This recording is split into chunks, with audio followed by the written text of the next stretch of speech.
fireworks. It's much more than fireworks.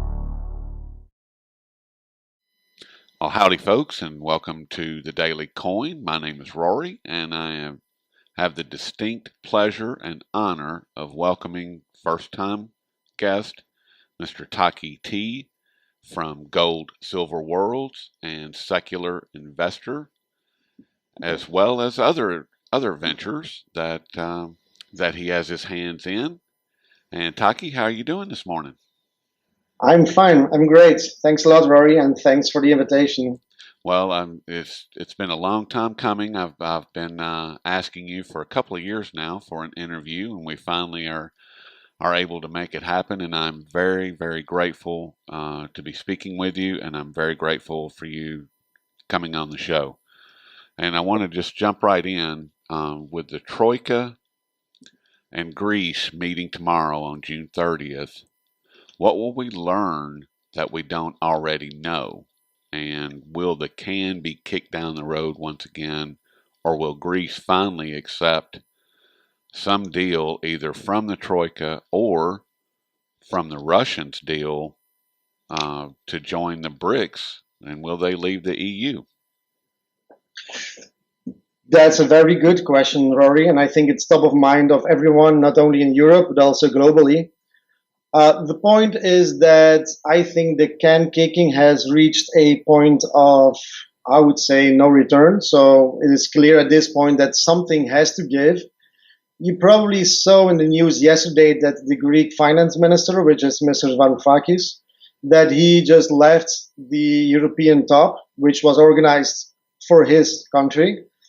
And so it is clear that the interest between the different parties involved is just too great. So it seems like this is a point where something has to give. And on top of that, I think what you have seen the last couple of days is that the primary goal of the Greek government, which was elected a couple of months ago, which is then under the lead of Mr. Tsipras, which is Syriza. I think that what's becoming clear the last couple of days is that they have one goal, and that's the exit out of the euro, and probably, but not sure, exit out of the European Union. Now, somehow it is understandable that, a strong currency for a country like Greece is maybe too much of it. Maybe they just cannot sustain it. So I can understand why they want it. It's just that the way things are going at this point is very strange because they are not very explicit about it, but you start seeing it in their activity. And so what the move was yesterday, very surprising, was that while Mr. Tsipras, the new prime minister of Greece, while he was saying during the election period, guys, it's done with the rescue plans. We are not going to continue with it. He was very resolute about it. What he is saying now, guys, okay, we have a third proposal now for a rescue plan. So it's not up to me, it's to the Greek population to decide, which is on the one hand, a very strange move. On the other hand, is a political move. He's just not responsible. I mean, let's face it. He was very clear about it 6 months ago, and now he just is not daring to take that decision. So it will all depend on the coming days, whether, the Greek population will vote for it. And here's the big point. So the referendum, the vote, will be based on a very bizarre formulation of the question. And, everything starts with the question. The way you ask the question is key. And so I'm not sure whether you have followed it, but the question that will be asked to the Greek population will be, do you accept, and you can only answer with yes or no, do you accept the rescue plan of the European institutions, including the IMF? And that is based on two documents, which combined are something like more than 100 pages. So it's very analytical, it's very fundamental in nature, it's very technical probably as well, which describes what the rescue plan is, why they will be getting something like 25 billion euros, and combined with that, what the expected impact will be on the Greek economy. And so try to imagine that you give those documents to people, ordinary people, and that you try to ask them, do you want this or not? And, the yes answer is clear. you will accept this. The no answer is unclear, and that's a big point. So people in Greece will not know what will happen if they vote no. So to come back to your question, is this the key point, the breaking point? I think we're very, very close to it. If it's not now, it will be definitely be, a lot longer kicking the can down the road. And it will all depend on the type of information and education the Greek population will get between now and next Saturday. Now, you are of Greek descent, isn't that correct? That's correct. And so I would imagine that you have been following this very, very closely because it's going to have a direct impact on you and your family and your heritage. And what information is being given to the people of Greece regarding the Russian deal as far as the Greeks joining the BRICS and completely leaving the EU and the Euro? Is there anything that's out there in the mass media? Is there anything on the streets that people are discussing? How's that playing out? It's very vague. And vague, I think, is the key word that characterizes what is happening at this point. Vague when it comes to the Russian deal, sorry, and the Russian deal in terms of what it implies, in terms of advantages and disadvantages, and maybe from an anecdotal point of view, what you should know is that a couple of weeks ago, when Prime Minister Putin and Prime Minister um, Tsipras, when they met, one of the remarks that Putin made was, guys, debt is debt, and you should pay your debt back.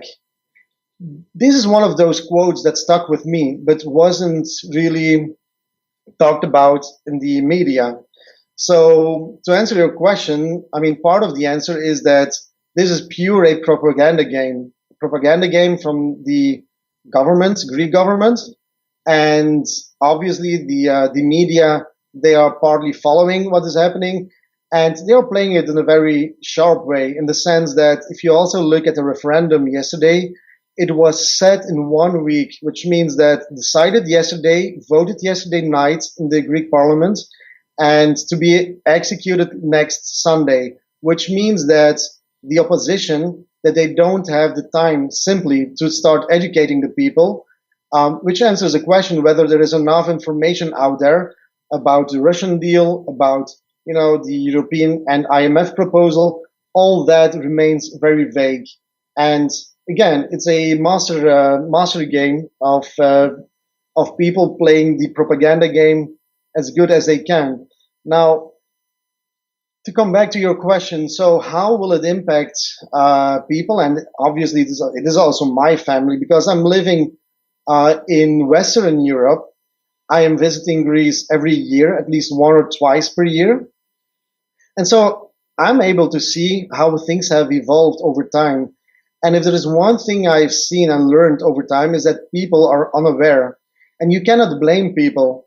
You cannot expect from ordinary citizens to know exactly what is happening economically, politically, what the propaganda is about exactly, when they are lying in your face and when they are not. That's almost impossible. So what I'm saying is that the government has a responsibility here. And in my opinion, the government over the years and even the decades was not able to come up with a decent explanation of what they're doing and what the impact is on future years and generations. And just to make that point, I remember in the 80s, I remember that Greece was a very poor country. I remember when I was visiting Greece in the 80s that, it reminded me the pictures we saw of the early 20th century of the currently developed nations. So what happened then in a couple of years, they got an in-stream of tourism, which has a very positive effect on their economy. They also started getting the mass European loans, really in masses, which means that the debt crisis really started there. The debt bubble was created in the late 80s. And then you saw an explosion of two things. One is the big states, which was fed by the government back then. And the other one is the living standards, which exploded from people. And so now you fast forward 20, 25 years, and you say like, okay, people were having a very good time. They got cheap money, a lot of cheap money. There was a big states, and to illustrate that point, there was like 30 to 35% of the active population working for the government. So you can imagine what that means Jeez. and what the output is of such a country. And so you do that 2 decades, and then you say, okay, guys, please pay the debt back. You know, the type of confusion that is being created since 2007 by different governments who all have been irresponsible, and the one government is trying to make up the irresponsible, behavior from previous governments. You do that, you combine it with a lot of pressure on people, like financially, the last 5, 6 years, people have really been suffering. And then, you come back to them and you ask a question. What do you think that rationality will lead? I don't think so. People are very emotional at this point. They are very strongly tied mostly to the political parties they believe in, but they also have fear. So that's a combination of different emotions, and that's really a recipe for disaster. So to answer your question, yes, it's very tough. Yes, personally, my family is also suffering. And what does it mean for people? Do they clearly get it? Do they understand what is happening? I don't think so. Yeah, I wouldn't think that they would. I just was curious to get it firsthand as far as what kind of information is going around, because I wouldn't think that people would be very educated as to what's going on with it. No offense to anyone intended. It's just that's just the way that it seems to be on a global scale. So I know that that's the way that it is here in the United States, and I wouldn't see it as being any different there. So, Yeah, uh, indeed. And if I could add one thing on top of that, for me, the sure, crucial point is what you and me are saying at this point is the fact that the governments have a critical role to play in all this when it comes to debt and the potentially destructive effects of debt.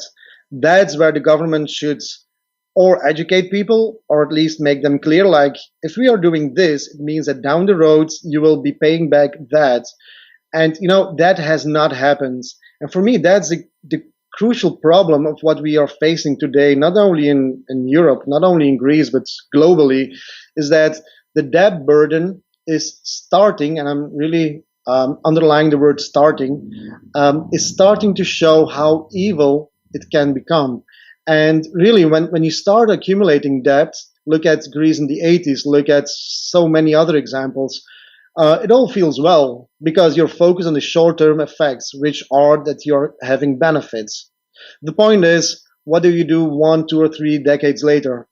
And it was the responsibility of the governments to or educate or send a signal to the population that uh, you know we will be paying it back. They did not do it. They just preferred to have the votes and to bring good life to people, to raise the living standards, and to choose for big states. And so it's just like I would compare it with being a parent and having kids. If they come over to you every day and ask, like, whether it's 20, 50, or $150 or euros, doesn't matter, but just something they impossibly can pay back, then it's up to you as a parent to indicate what the effects are if they would accept it, and also explain what responsibility is. That has not happened. And so that's for me the big issue: big governments and short-term thinking of governments when it comes to debt. yes, it's a lot better for the government and a lot easier to keep everyone in the dark in regards to the implications of what all this means.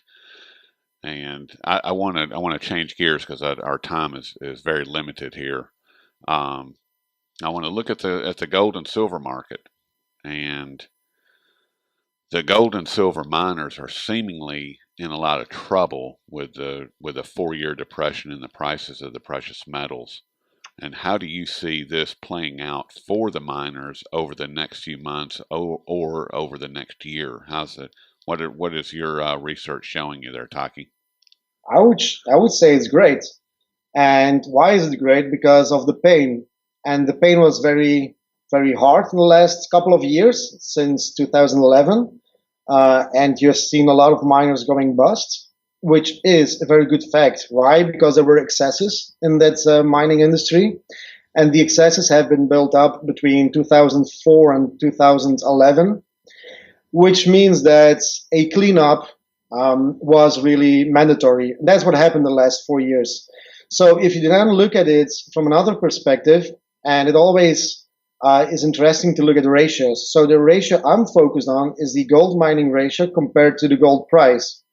And what you see there happening, and probably you will know the chart because most precious metals bloggers are writing about it, but you see that the ratio has really collapsed, and it is exactly at the point in 2000, 2001, when this great bull market in both gold price and gold miners started. So can we go lower from here? Yes, we can. Will we go? I think the downside is very limited. So given that the management teams of the different mining companies have really done the right things in the last years, they have cut their bonuses and their wages, mostly, not all of them, but mostly. They've focused on the real productive projects and mines, and they really, became scared, and that's good. That's very good. So I am honestly positive about the gold mining industry. It's just that timing is the hardest part. So if you would ask me, like, when do you think that gold miners will be bouncing up again and maybe resuming their secular trends, then I would say it's very hard to predict. But you should very, very closely monitor what is happening on the charts and also on the mining to gold price ratio. I like that. I like that a lot, actually. And with that, the precious metals, especially silver, Taki, they've been acting very strange the past couple of weeks. And what are the charts in conjunction with the largest open interest? What is your take on what is happening right now, and especially with silver? Yeah, I think just like Greece is about potentially to write history, I think we're also at an historic point in precious metals. And, I'm monitoring every day a lot of data points in precious metals. I'm not going to go in detail for all those data points, but a couple of things are truly, truly extreme today. And I can give you a couple of examples which are very interesting, not technical in nature, just very simple to observe as well. So first, the gold price. You see that it is trading in some sort of range in the last couple of 9 months, I would say. You could argue that the range started 2 years ago after the collapse. So, a price is never endlessly moving in one direction, and for sure not in a trading range as narrow as gold is doing right now. So if you look at the trend, you see that gold is really, really ready to start trending again. The question is, will it be up or down? That's still a $1 trillion question, right? Um, I think there are arguments to believe that it's going to go up. One of the things is that from a short-term point of view, seasonality is starting to play. And historically, in the last 20 years, you have seen that the last dip of the first 6 months in gold has always been in the last days of June, first days of July. So we are right here. If history and seasonality will repeat again this year, then we can only go higher for the rest of the 6 months that will follow this year. We can only go higher as of next week, which is probably the good news. On the other hand, to come back to COMEX, there are a couple of very, very bizarre things happening over there, especially in silver. So if you look at two things, one is the way that commercial traders have changed their long and short positions in the last 2 months have been really been historic in the sense that in May, the commercial short positions have moved from 1 week to another one, mid-May, with a volume that hasn't happened before. So that was really scary, and I started to become also very prudent. I also share that with my readers.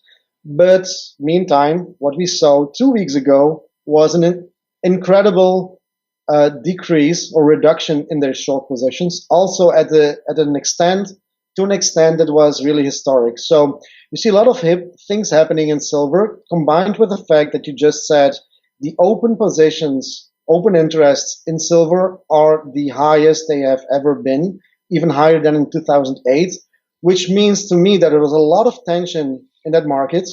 And so either way it will go, it will explode. So higher or lower, short term at least, there will be a sharp movement, in my opinion. And if you combine that with something else which was very positive in the figures we found yesterday, the short positions in GLD and SLV, the two biggest, paper, gold, and silver trading vehicles, they collapsed to a very interesting low, which is 3% in GLD and 5% in SLV. Mm. I wouldn't say that's historic, but I'm saying this is very, very low given historic standards. If you combine it with all the other data points I just mentioned, I would believe that we are going higher from here, and this could mark the bottom of the correction which started in 2011. But again, we need some confirmation the coming days and weeks. What type of confirmation do we need? I mean, it seems like everything is pointing at a bottom, like you were saying just a moment ago.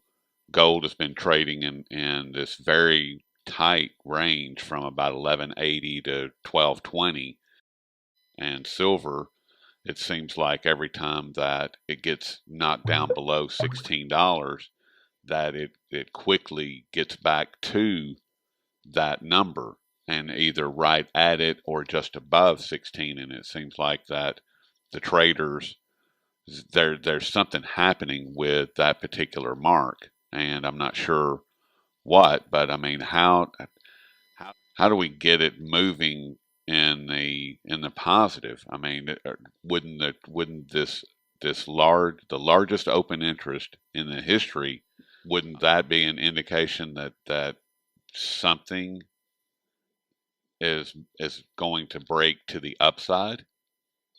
I would assume yes, but the large traders are so large and so powerful that you never know what their tricks will be. Will they be able to push, even in some sort of a capitulation phase, to push silver towards 12 or even 11 for that matter? I think they can do a lot. They are very powerful. But the point is, how sustainable will that be? I don't think it will be.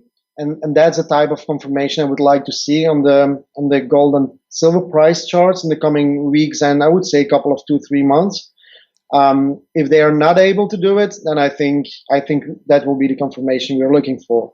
Well, what about India? I mean, as far as they're taking as much silver as they can get their hands on, and equally China is doing the same, and China in particular is taking every single drop of gold that they can lay their hands on.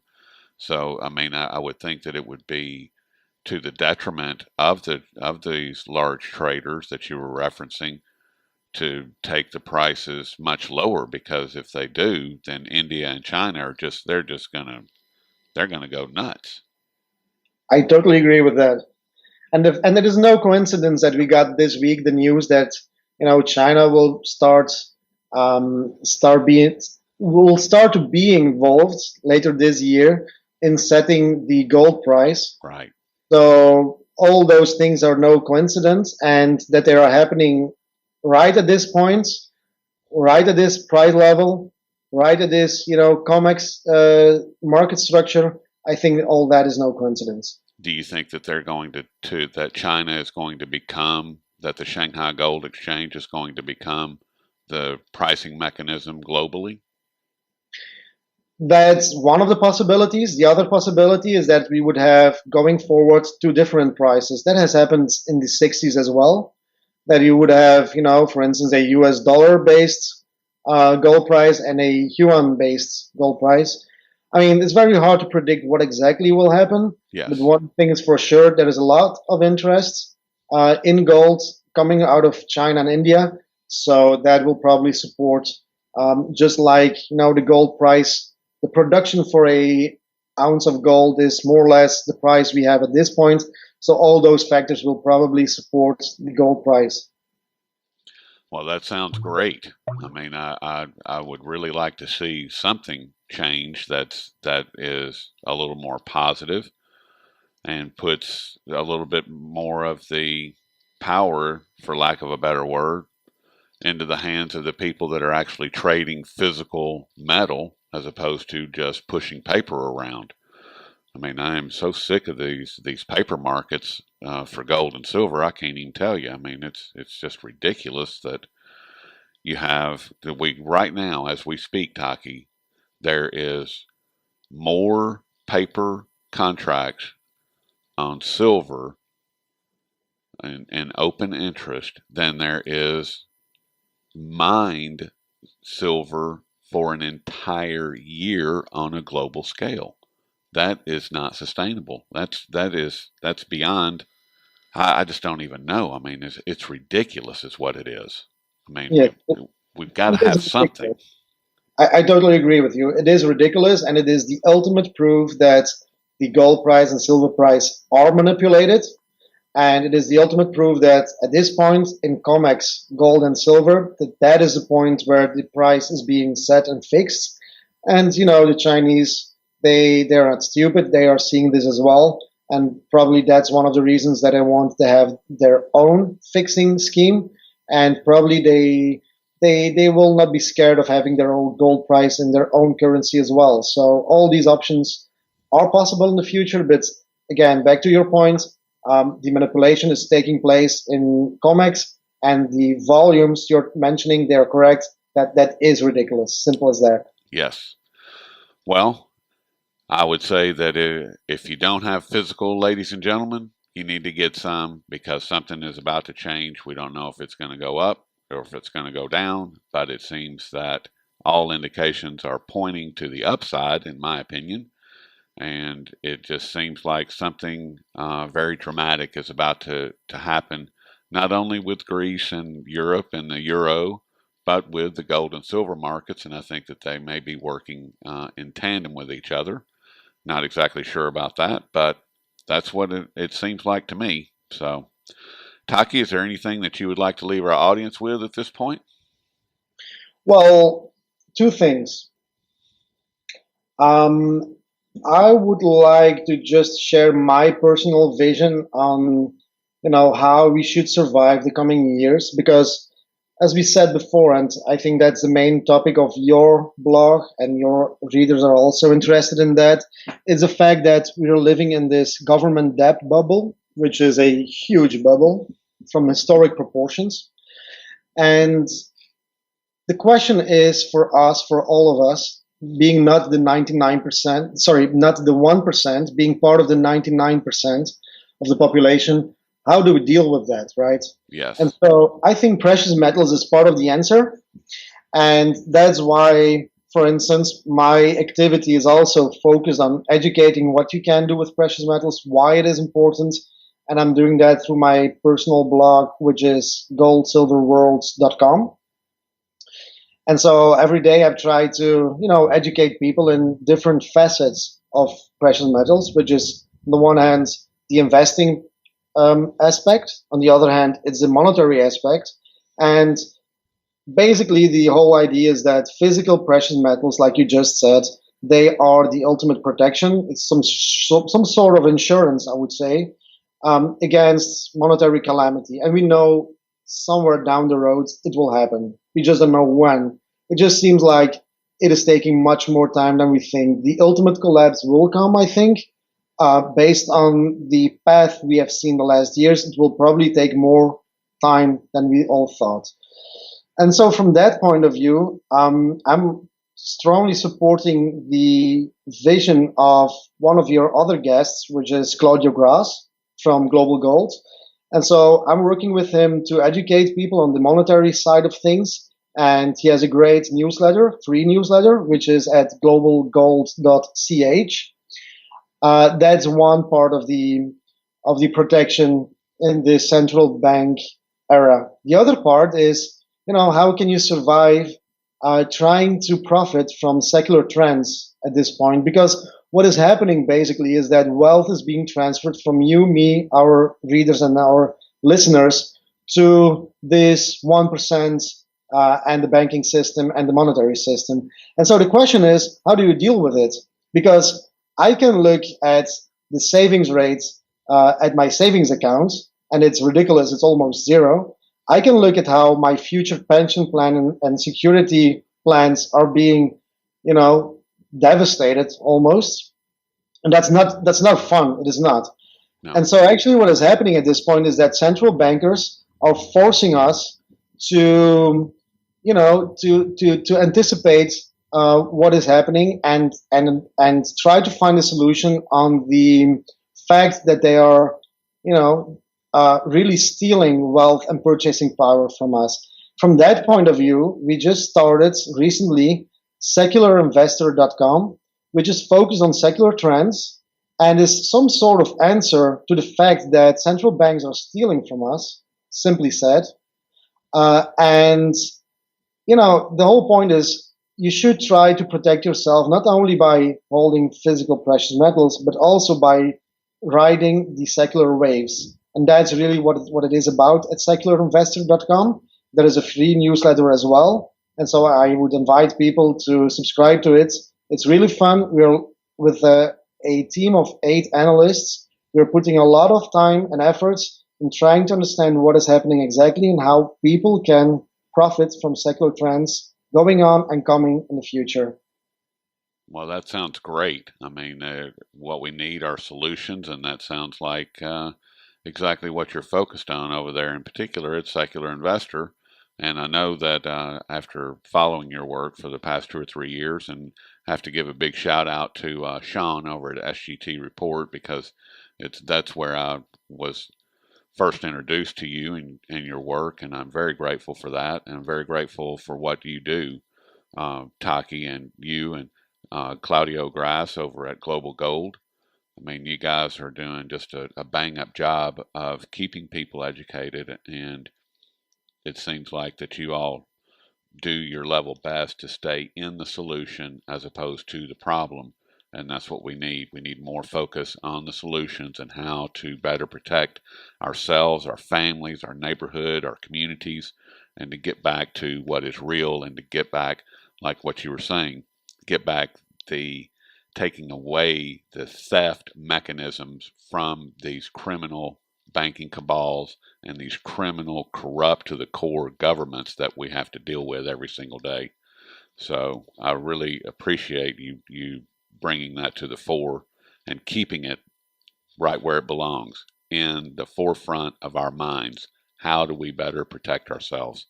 So we've been speaking with Taki T from goldsilverworlds.com as well as secularinvestor.com. And Taki, I certainly appreciate all your time today. Many thanks to you, your readers, and also to SGT Report. Yes, and I hope that we can do this again sometime in the not too distant future.